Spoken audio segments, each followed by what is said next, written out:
Hello, hello, and welcome to Hygiene Elevated Conversations and Innovations. Today we have the distinct pleasure of being joined by Miss Jen Daniels, the hygienist from Utah. Hygienist in our own backyard. So, Jen, thank you so much for joining us today on the podcast. Thanks for having me. I'm so excited. Yes, we're all excited. Okay, Jen, let's get to the introductions. Okay. Tell us a little bit about yourself. Our listeners who don't know you, maybe don't follow you on social media, but tell us a little bit about yourself and what inspired you to pursue a career in dental hygiene. So, like they said, my name is Jen. I go by Hygienist on Instagram. I'm not on TikTok because I'm old and I barely understand how to do Instagram. So there's that. And I've been in dentistry for over 20 years. I think I'm going on like 23 or 24 years. I haven't been a hygienist that long, but I've been in dentistry for that long. Oh, wow.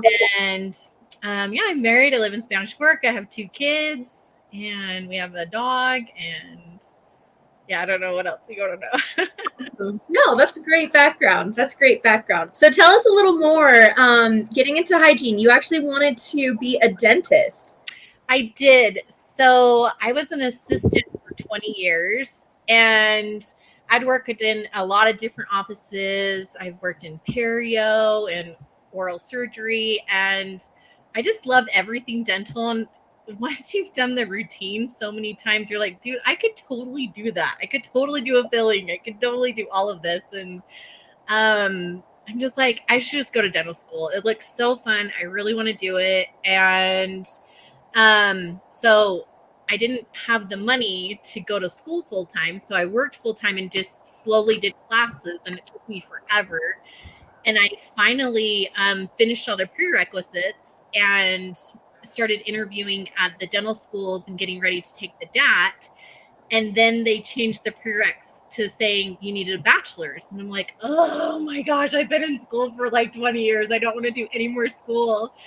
And I started doing my bachelor's. I think I was doing my bachelor's in chemistry because I had more chemistry classes than I did biology. And one of the girls in my phys class was like, I'm getting ready to go to hygiene school. I'm like, oh, what are the prereqs for that? We're just kind of looking at it. And I had all of those classes done except for micro.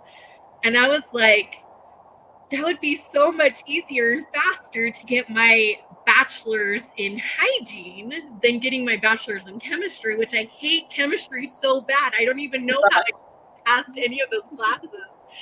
And got into hygiene school, and I just fell in love with it. And it's funny because when I was an assistant, the hygienist would always be like, Jen, you need to be a hygienist. I'm like, no freaking way. You guys make me clean those kids' teeth, and I hate it so bad. And I'm going to hygiene school, and I fell in love with it. And I'm like, there's so much more to hygiene than I thought the hygienists ever did. I don't think people really understand how much hygienists do. So fell in love with it, and that's why I'm here. That's funny. I love so much. That's like one of the basic questions we ask is like, all right, what's your hygiene story? What's your journey?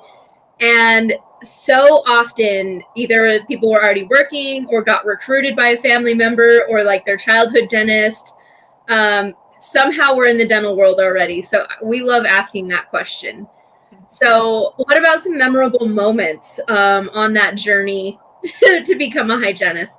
Like in hygiene school, or like just getting ready for it? Whatever is the most memorable for you. I think just hygiene school in general. It was at least where I was at, Utah College of Dental Hygiene, UCDH, there was 60 girls in my class. And I just think the high stress levels, just like, it just bonds you all together. And I just made some forever friendships in high school, in hygiene school. And I still talk to a lot of them. I still hang out with a lot of them. And I just love the networking. And it's just whenever you go through really stressful situations, I just feel like some of those girls just become your best friends because they know what you went through. And it's just, yeah, we had so much fun. Obviously it was stressful, but I was in hygiene school when COVID hit. And so that was on a whole nother level of stress, being on Zoom and having to go in and doing clinicals with like 5 million masks on and shields and everything. And by the time you're done with clinic, you're dripping with sweat, and it was just so uncomfortable and hard, and you still have to make up all these hours. And it was just, that was like the most memorable. It's just, it was during COVID, but we still had to see patients, and patients were nervous. And if you got COVID, you had to stay home, but you still had to make up all those clinical hours. It was just so hard, but we did it. And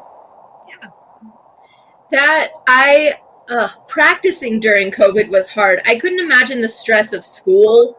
And just all of the, getting all of your processes done, finding a board patient, like, did I pass this? Did I pass that? Much less COVID on top of that. And we were doing a podcast earlier, with Billy Lund, our clinical educator.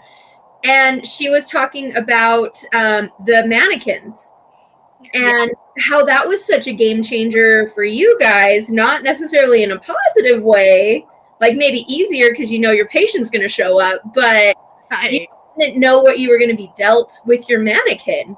I never thought of that because I think us older hygienists are like, you have it so easy with your little mannequins. And I never had to deal.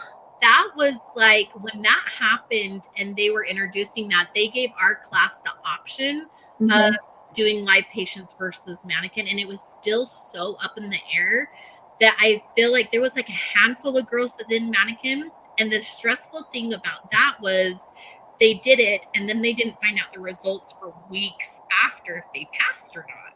Oh gosh. And so I opted to do a real patient, which again, you still like stress, are they going to show up? Are they going to show up on time? And all of that stress, but it ended up working out. And then the class after us did mannequin. And now I feel like you can do just mannequin and more people are going towards that. And it's just like, it's gotten better and easier. And I feel like the COVID made that more possible for hygienists now to do the mannequin.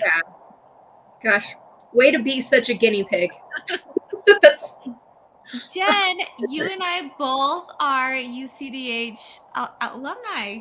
Really? I didn't know you went to UCDH. I did. I graduated 2015. Oh, okay. You need to go look. I'm there every week, and so I need to go look at your picture. I'll have to find you in the hall. Oh, you'll find me. I'm in a couple of them. You're there every week when you go. Tell us more. Well, I'm that nerd in my class that liked school, and I never left. And this is probably going to be a question later, but I eventually just want to stay there. I want to. I've been a clinical instructor there before. Okay. Full-time, but eventually I want to be full-time there. And you can ask like Laura and Chancey and all of them. They like, yep, we know Jen because she never left. She bugs us up. Like, don't forget about me because I'm going to be here working full-time with you guys one day. They're probably like, okay. Jen, I'm going to be there next month. The Monday. Yes, I'm there on Mondays. You're on Mondays? Okay. In Shelly Brown's class, I'm going to be lecturing. You'll have to come stop by. Poke my head in and be like, I'll bring all the goodies. It will be so fun. Yes. Okay. I had no idea that you were one of the hygiene COVID students. Actually, Jen, that was new for me to learn that about you. I did not know. Yep, I'm a COVID hygienist. COVID survivor. Yeah. COVID student survivor. So many things about that. I know. I'm thinking that one difficult thing would have been like using the ultrasonic and like learning it, I guess is what I'm thinking. Yeah, and it's funny because I think we were kind of in the, we were just learning that right before COVID hit. And I remember doing it on a patient and being like, oh my gosh, this is so amazing. I'm never not going to use that. And then COVID hit. And then it was like, you can only use that on patients that are like type 4s. And we had this big funnel that we had to like have the patient hold. Oh my gosh. I don't know why we did it. It was like such a pain in the butt, but it worked. And I still use ultrasonics on every patient. I know I do double hygiene, and my ultrasonic, my doctor broke it. So I'm waiting on a part to come in. And so I had quite an extensive perio maintenance today. That's like a type 3. And he had that sheet calculus growing on all 32 teeth. And it was not my favorite today. Okay, how does a doctor break an ultrasonic? I mean, how did this happen? He bumped it off the table. Okay.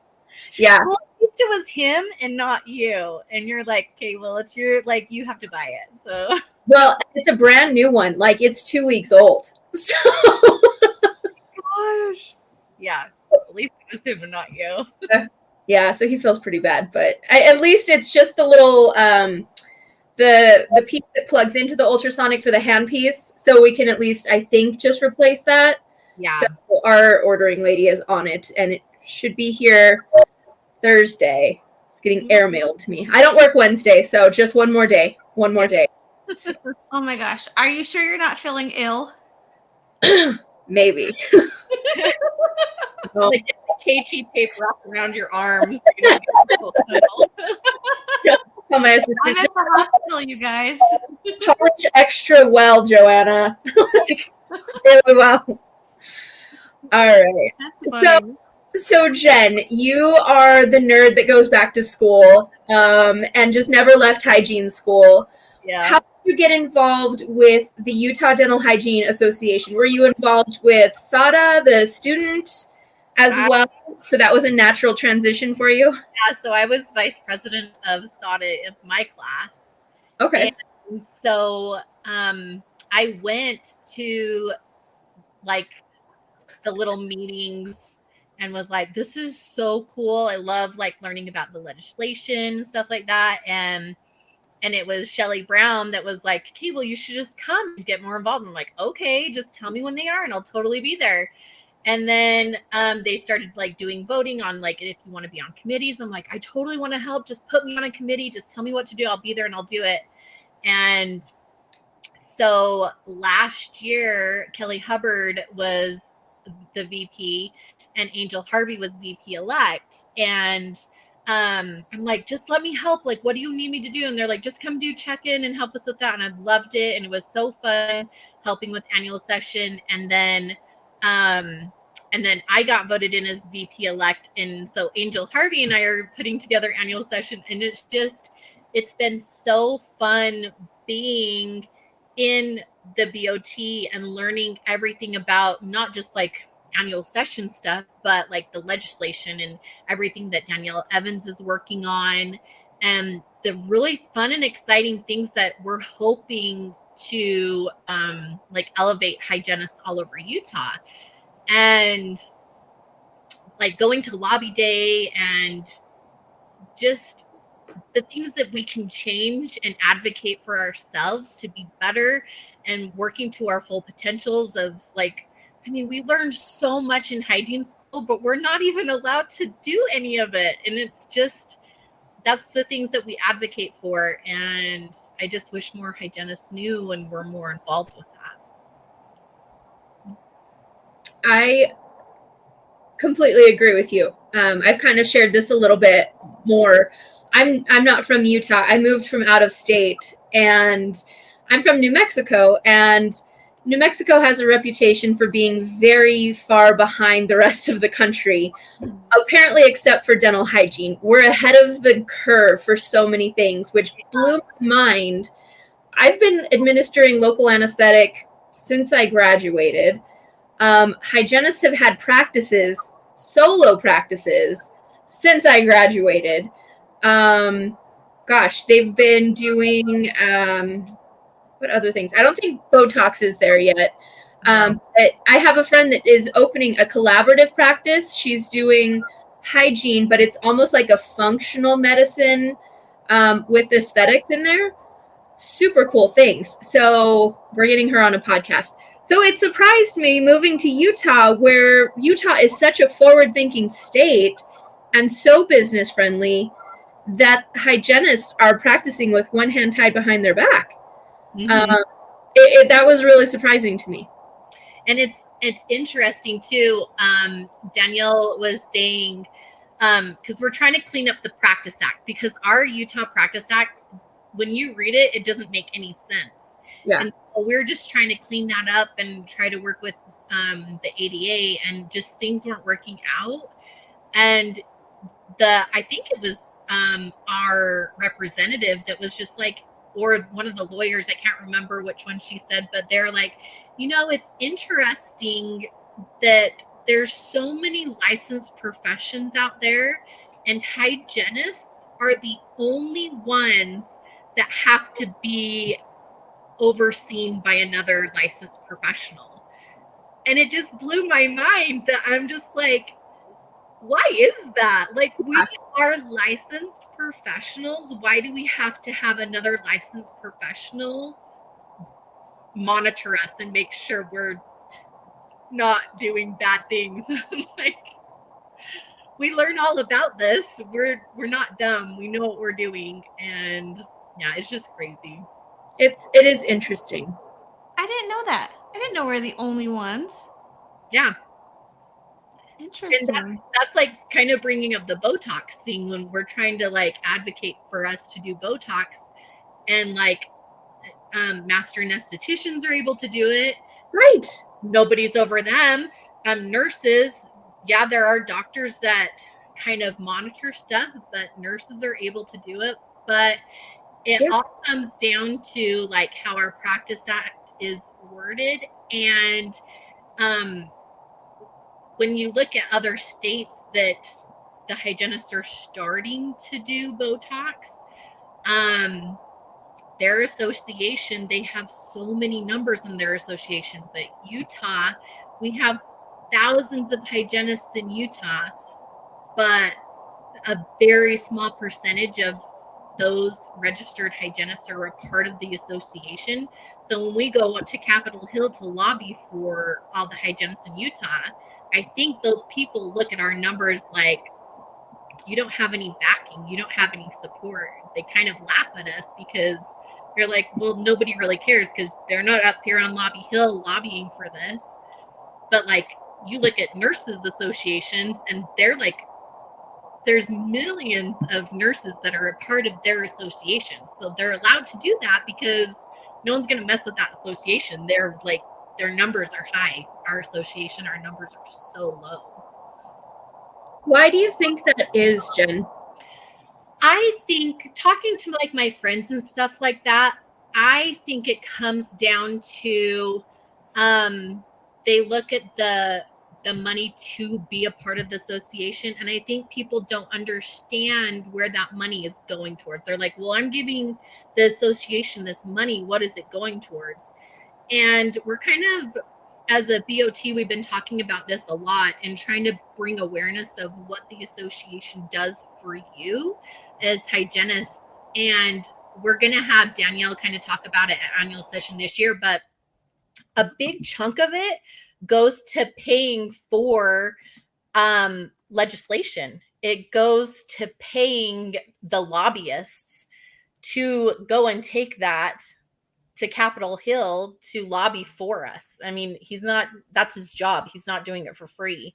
And so we have to pay him to do that. Another one is paying speakers to come and do CE events, and just putting on CE events, period. It takes money to put on these events. And I think if more hygienists understood where their money was going, they would kind of be more willing to be like, okay, yes, my money's be put to great use. I know where it's going.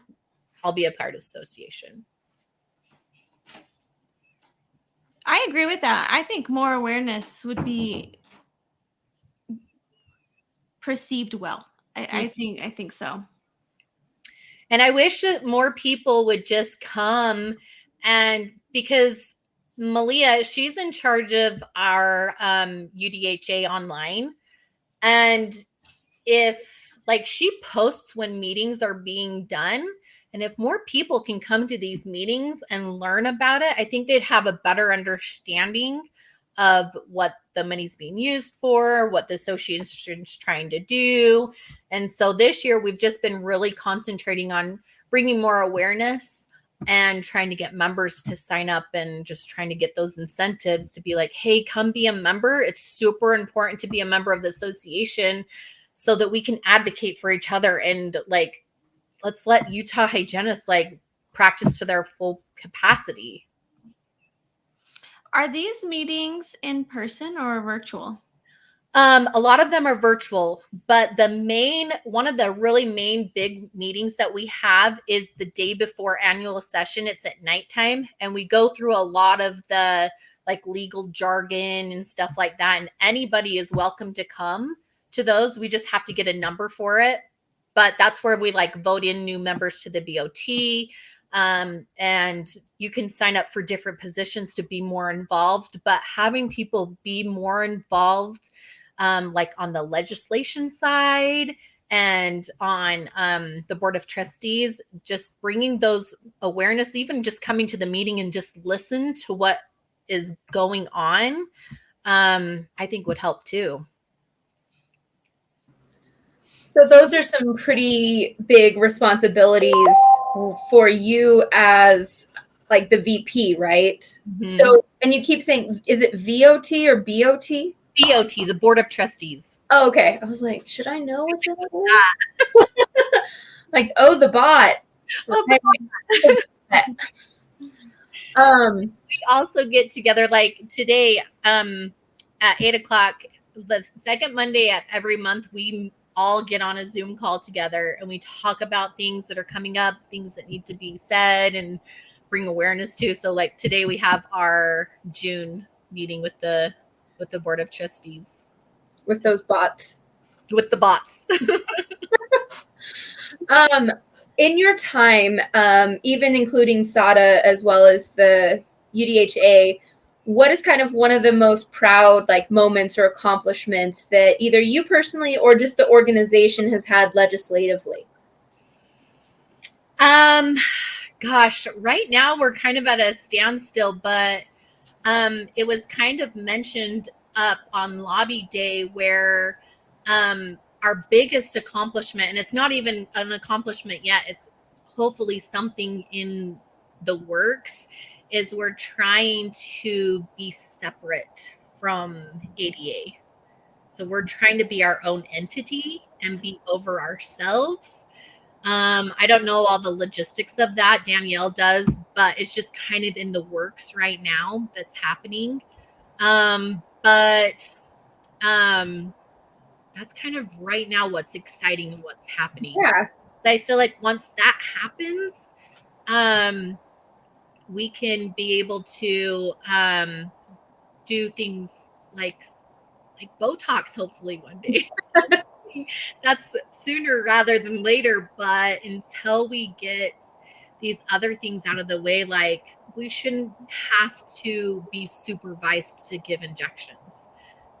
I mean, we were talking about that, and it's just like, I mean, I had a whole semester on injections, and we had to give so many different injections while being supervised by Dr. Allen at UCDH. But there's a lot of schools that kind of struggle with that because they don't have a DMD or a DDS on staff. They have to hire someone to come so the students can learn to do injections. And that's why they're trying to get, at least in schools, the unsupervised, because they're being supervised by licensed professional hygienists that have done millions of injections. And someone was saying that, I mean, I don't know if this is true or not, but in dental school, they have their course and they're supervised like 1 or 2 injections, and then the rest they don't have to be supervised. But I believe that always have to be supervised. Yeah, there's some things that feel like a double standard, especially considering they're supervising us. Like they're overseeing hygiene, but what hygiene do they have? Not speaking ill of the doctors, of course, but outside of like a periodontist, like what are they really looking at with us? So yeah. That is interesting. Well, and it's crazy. I've worked at places where the doctor's like running behind and they're like, they call the office, hey, have the hygienist get my patient number, I'll be there. And I'm like, no, they cannot do that. But the dentists I don't think they see it how we can get in trouble for that. They're just like, well, you know how, just do it. And I'm like, okay, yeah. But if you want me to do it, then you go to the ADA and say I can do it unsupervised. Yeah. No, that it brings up such a valid point. And again, going back to New Mexico, we had, oh gosh, I forgot what it's called already, but general supervision, but I could have a special, not even a special license, but a special certification that if I've been practicing over 2 years and my doctor says it's fine, I can do injections without him in the country. Like it's fine. So like my doctor would go away and do medical missions trips, and me and my other hygienist, we're expected to carry on like he's there, and we did, and it was fine, and people lived, and who knew? And it would make it so much easier for like Danielle and Shelly, like to be able to do their mobile dentistry to the patients that really need it in like these nursing homes or places that people can't really get to offices, but they can't do like deeper cleanings and get people numb so they're comfortable. They just have to do the best they can, where they should be able to do that kind of thing to deliver like the most comfortable service they can. Yeah, no, absolutely. Absolutely. Okay. I was in California last month, and I was speaking with a past president, I think it was, of the California Dental Hygienists Association. I did not know they're not part of the ADHA. That blew my mind. I was like, what? How crazy? What do you know about that? Like, have we about that? I don't know a lot about it. I just know that California it's a different beast on its own. They have their own rules on everything. I mean, even if you're a hygienist that's been practicing for years here and you move to California, you still have to go and do a bunch of testing to be able to be a hygienist in California. So I don't know a ton. I'll have to reach out to my friend Nicole. She's a mobile hygienist down in California. I'll have to reach out to her and be like, tell me the crazy rules you guys have. I remember, 16 years ago when I graduated, one of my classmates was planning on moving to California with her boyfriend, and she had to take the board, and you had to have an assistant suction for you. You had to like pay that assistant. Like it was stuff like that. I was like, oh, what? You have to take all the tests over again? That's ridiculous. Yeah, I don't know if it's the same, but yeah, I have another friend that's getting ready to move there. I'll have to ask her too. Crazy. Just makes me never want to move. Right. I mean, California is beautiful, but I think though it's kind of a great example of change can happen. Yeah, we were able to be their own thing. I feel like there's a lot of hope for the other states to just be more forward for hygiene. Yeah, because it serves the population.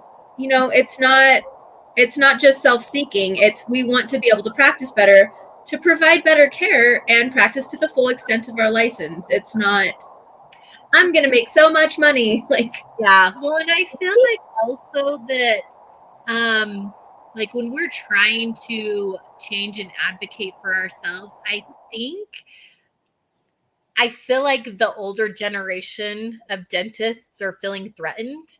Like we're trying to take over the world, and that's not what we're wanting to do. We just want to help people. And if we can get out of underneath this cloud of supervision that we kind of really don't need, I mean, I'm not going to go diagnose stuff that I'm not supposed to diagnose. I get that.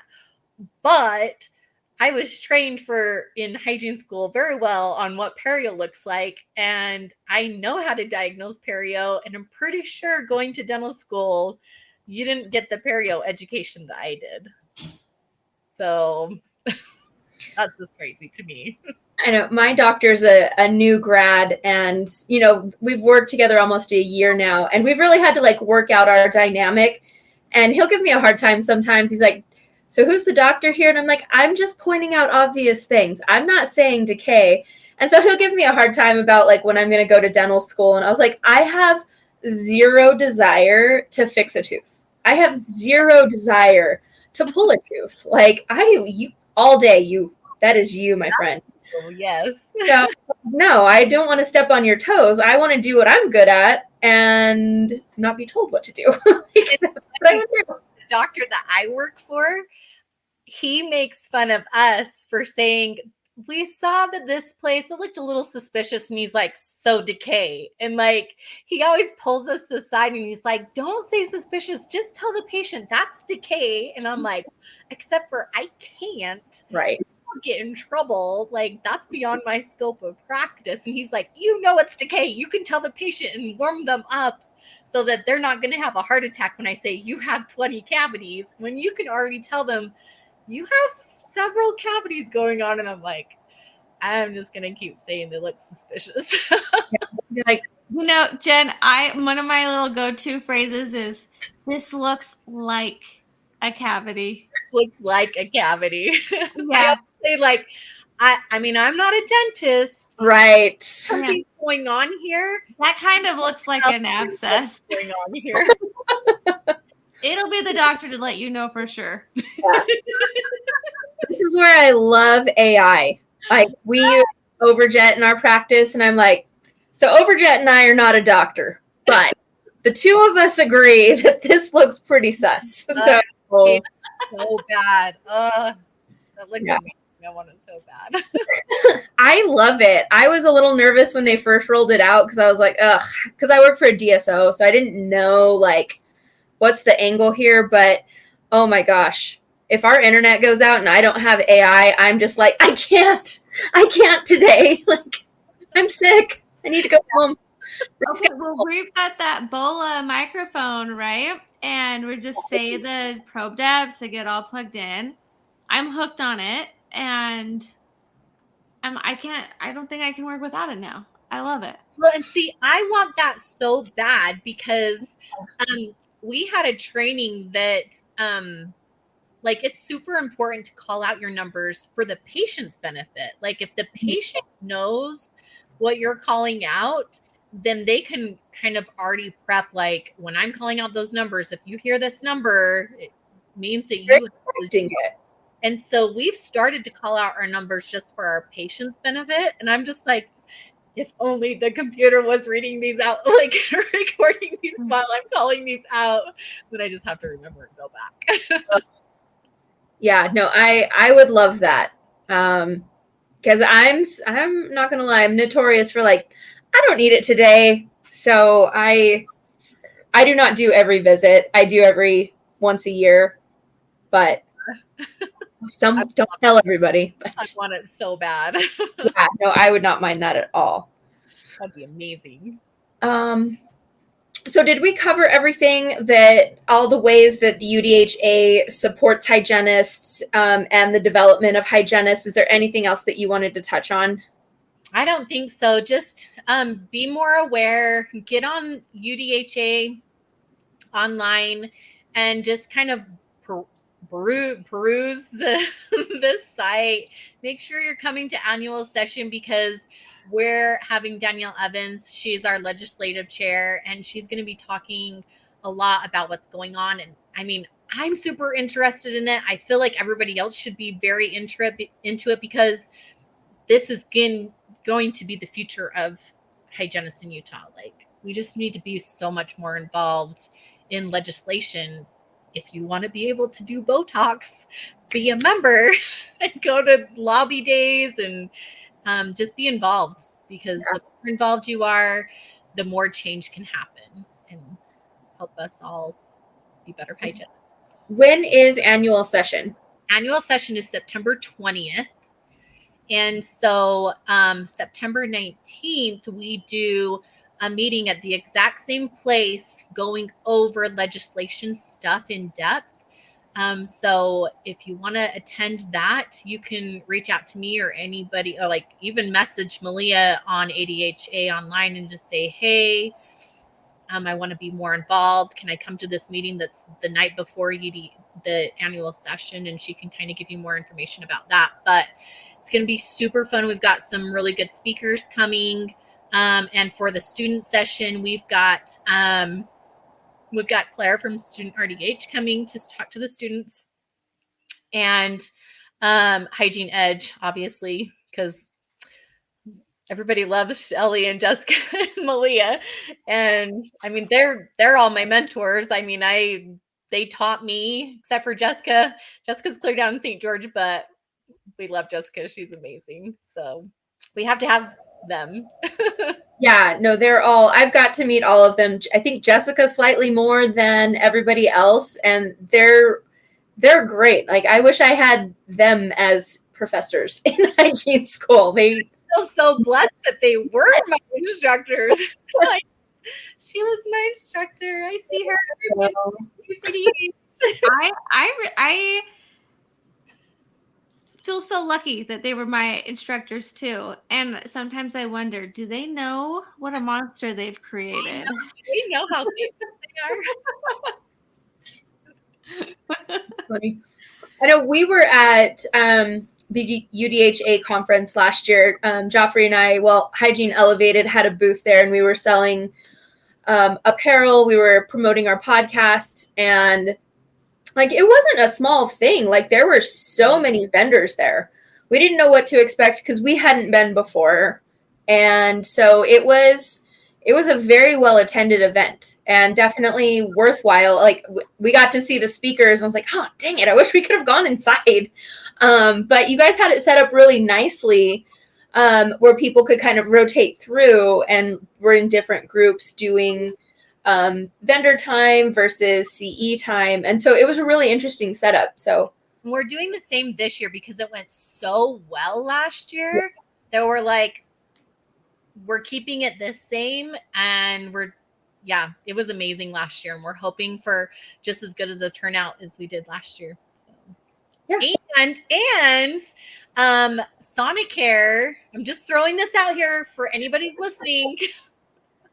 The first, and I haven't really told Malia this yet, but Sonicare has wanting to sponsor the event. And so the first, I believe, 100 people to sign up for annual sessions getting a free Sonicare. Woo! Out there. So go register for annual session.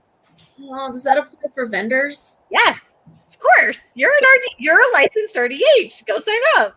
Oh, I'll put it done. I think my husband's Sonicare battery is like giving out, and it is 3.5 years old. So, I mean, it's about time. You need a new Sonicare. I have to. We're a Sonicare household. Yeah. I don't know. I feel very loyal to a different brand. Like an outsider. I have both. And so back and forth. I had both, and no, I have made my choice. That's fine. What's important is we're all team electric toothbrush. As long as we're all using electric toothbrushes. Yes. Timer, and you use it properly. That's what we. Okay. Speaking of clinical practice, Jen, I enjoy following you and watching all of your clips that you do. And I feel like your staff, you must have an amazing staff because everybody plays along. You guys like a lot of outreach. They humor me so much. It's funny because I work at Elevated on Wednesday, Thursdays, and Fridays. And I have about like 5 cups of coffee before I get there in the morning. And so when I come in, I'm bouncing off the walls and everybody's like, oh, Jen's in the building. And so I'm like, hey, get ready. It's a video day. So usually Dr. Larson, I make sure that he's only just in a couple because he's like, okay, calm down. But he always laughs at me. I feel like I'm a funny person, and that's my goal in life, is to make people smile. And so if I can make a fool of myself and make my coworkers join in every once in a while, then I'll do it. You need that. You need that person that like brings a fun energy to the office. Otherwise, what do they have to look forward to? Exactly. I hope they like it. They say they like it. So So how do you feel like this works with your team dynamic and the patient care, kind of creating that positive environment? Well, and it's interesting because Dr. Larson has just created this office. We go into a lot of training. We do a lot of extra training. We do a lot of extra things. And the office is very much,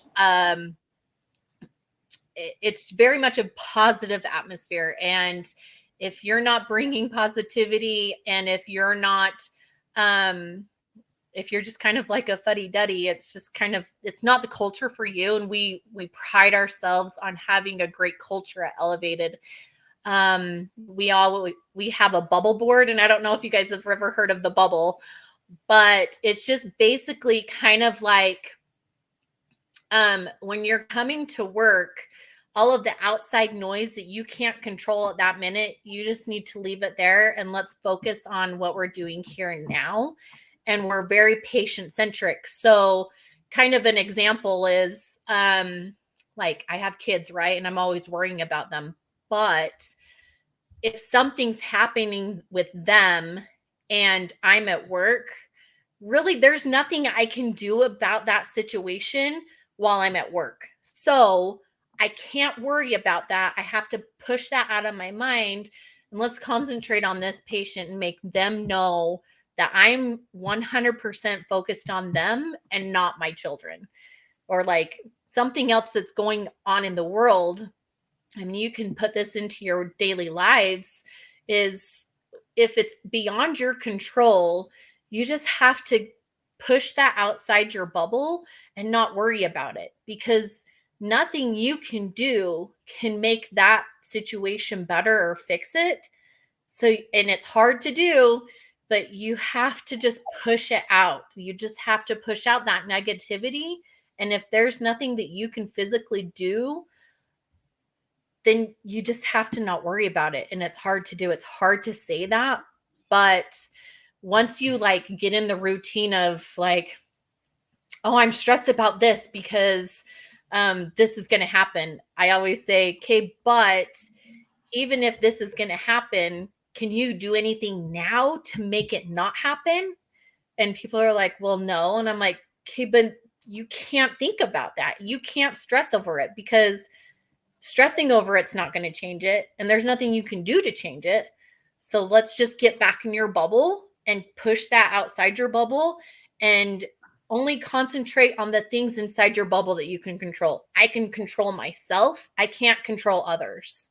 So they're outside my bubble. I can control how I react to a situation.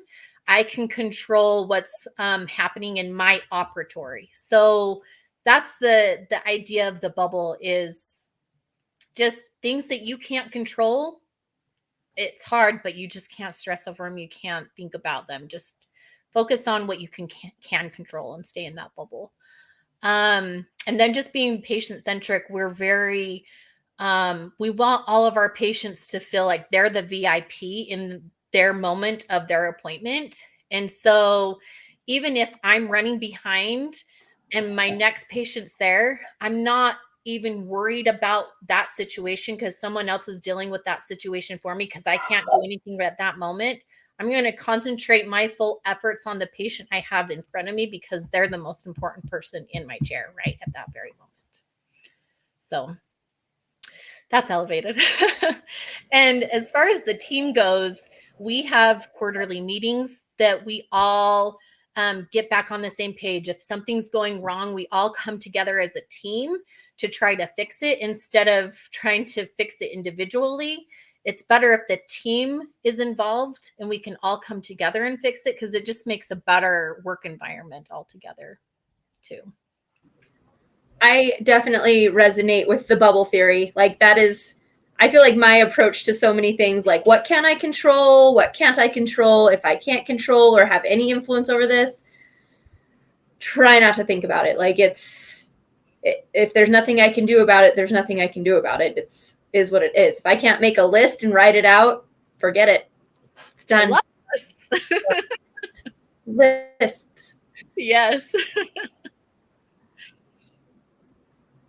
I'm trying to decide if I'm always in my bubble or I can't decide. I don't think I stay in neutral in my bubble very much.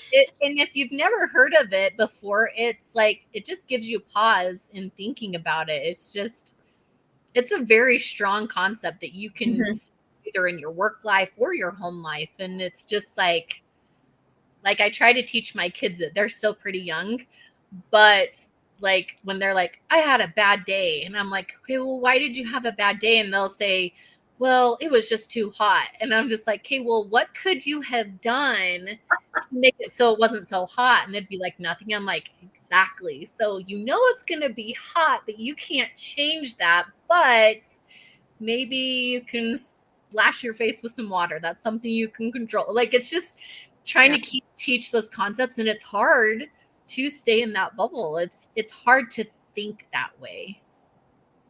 But I think it's healthy to think that way. And like, it's kind of introspective of like, okay, if I can control or if I can contribute to like this feeling, I think it's like empowering, because you're not expecting something of like this outside source to fix all your problems. It's like, okay, this is the problem. This is how I can fix it. Like, you're creating problem solving skills. So I think it's healthy personally.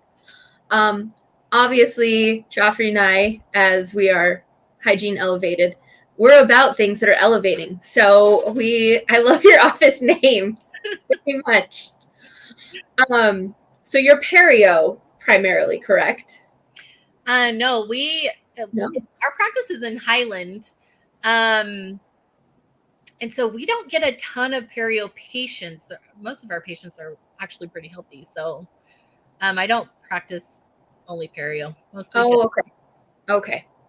I was going to say, so that's perio. I've worked in a perio office. I was an assistant as a perio office, but that was a long time ago. But it was fun. I learned a lot of things. Okay. I recently, just over Saturday, learned about the pinhole technique instead of like grafting. Yeah, I thought it was really interesting. I don't know much about it still, but the concept was interesting. I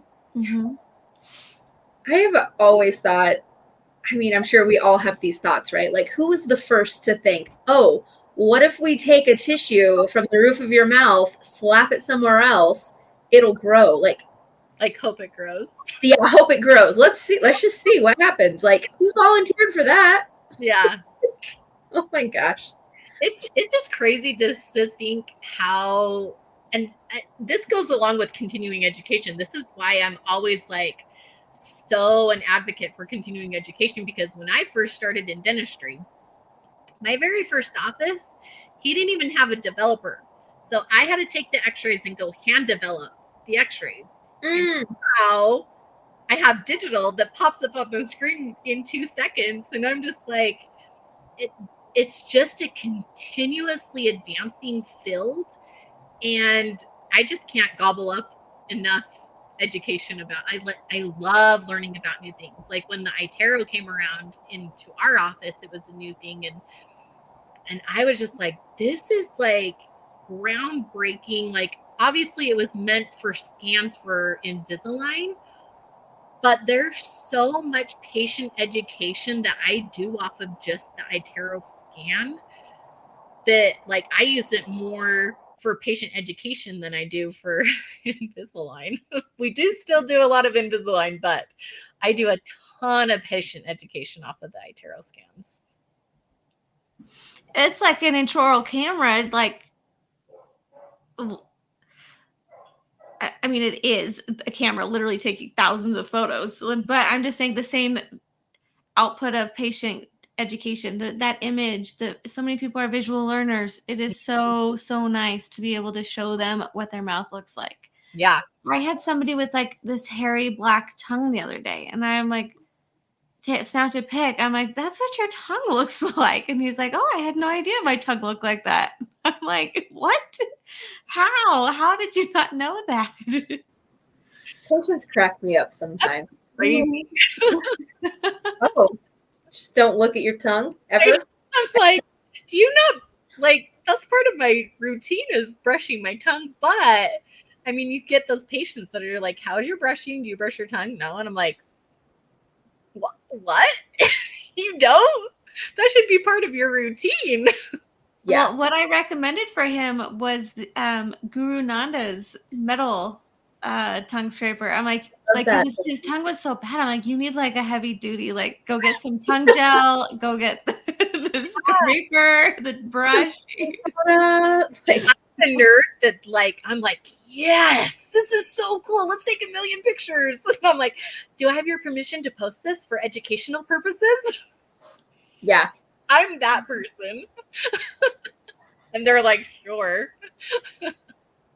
Yes. Oh gosh. I do appreciate. I love seeing other hygienists like post like before and afters and fun things. I'm like, oh yes. That's all my camera roll is before and afters. Well, I thought all your patients were healthy, Jen. Just kidding. But like lingual bars, like I've been doing a collection because I want to do a reel on before and after lingual bars.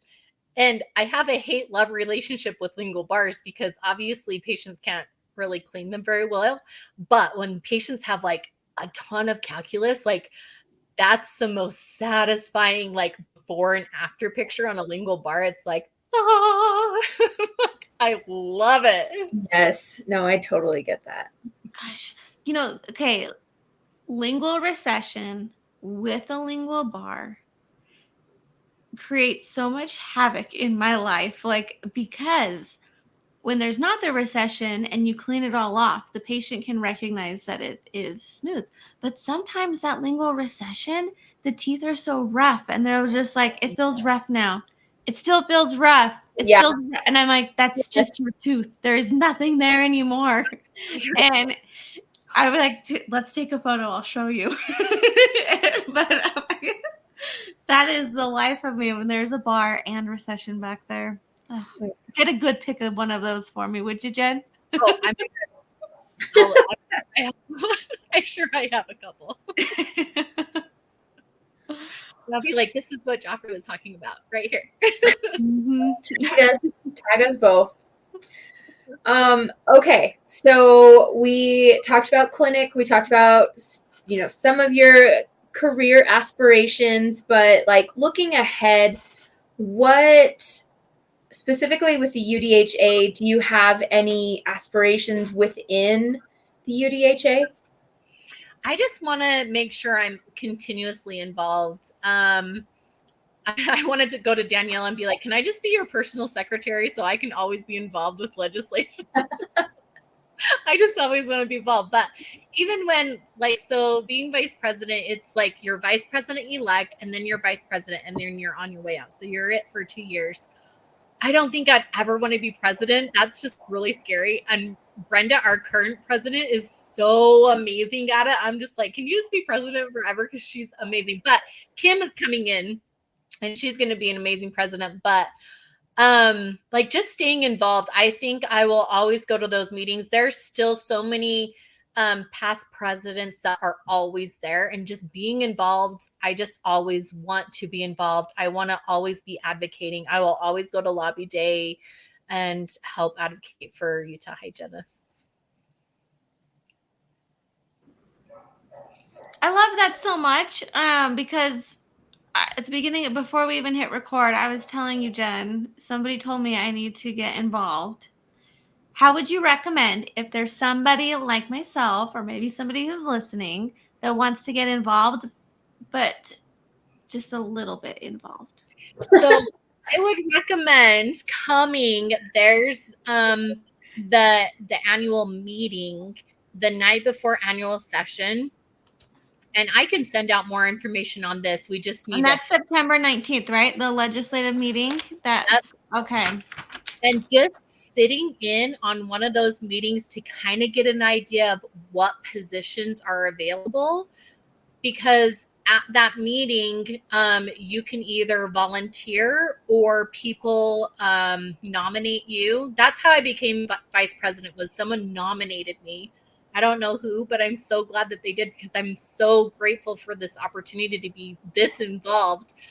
But then you can kind of see what's going on and the different positions that are available.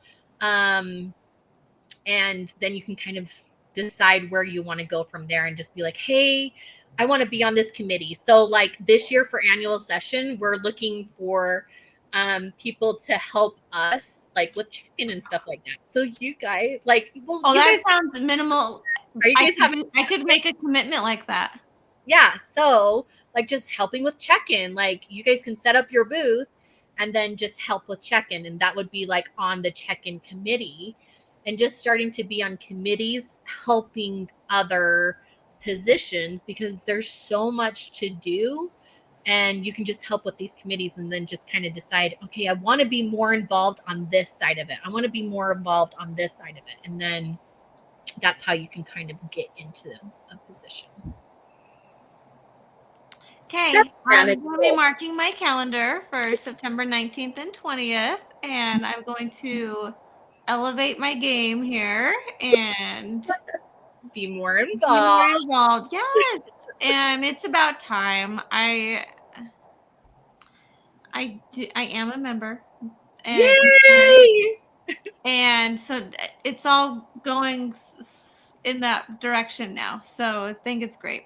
Yes, it's awesome. It's fun. I like doing it.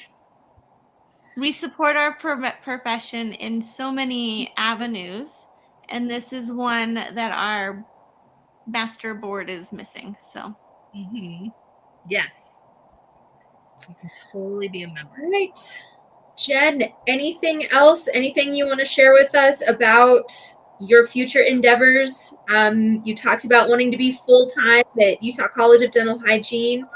Anything else there?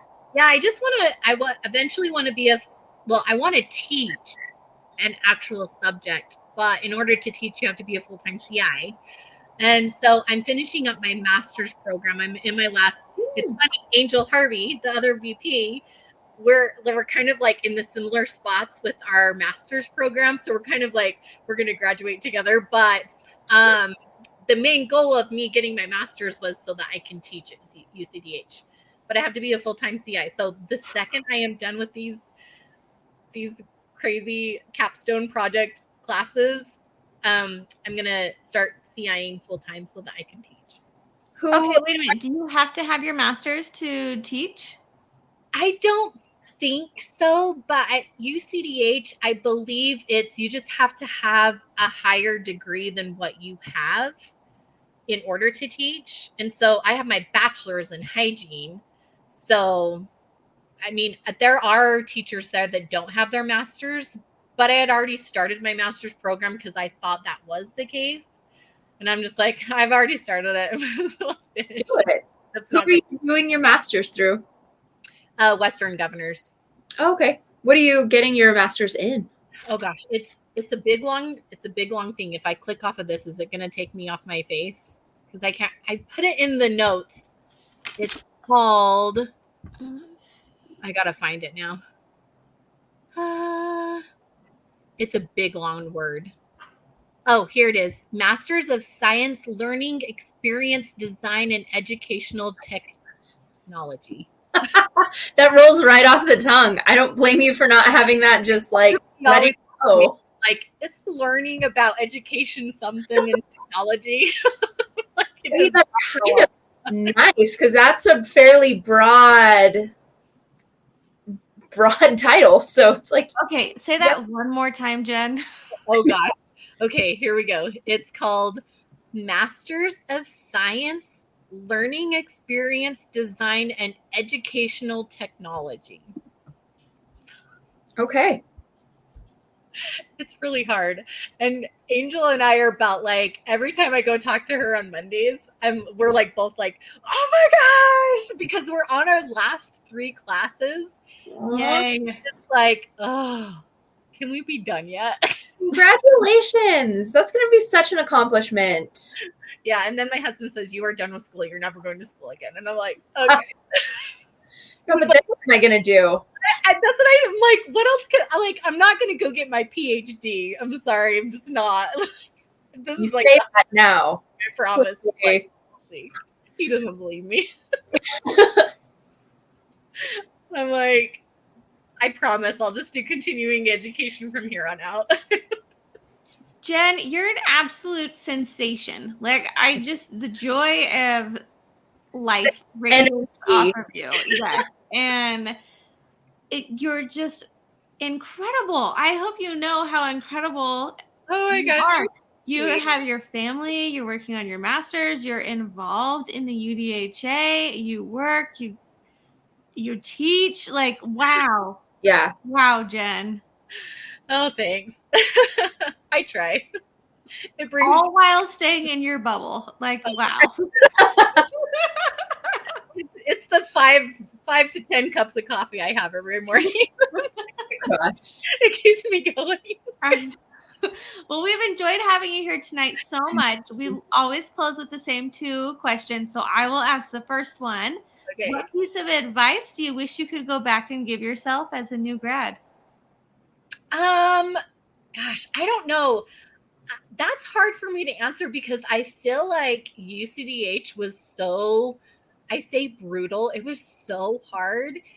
But thinking back on it, they prepared us so well for the real world that I'm just like, I don't know how better, more prepared I could have been, because they just grill you on everything. And so it kind of helped that I had dental background anyways.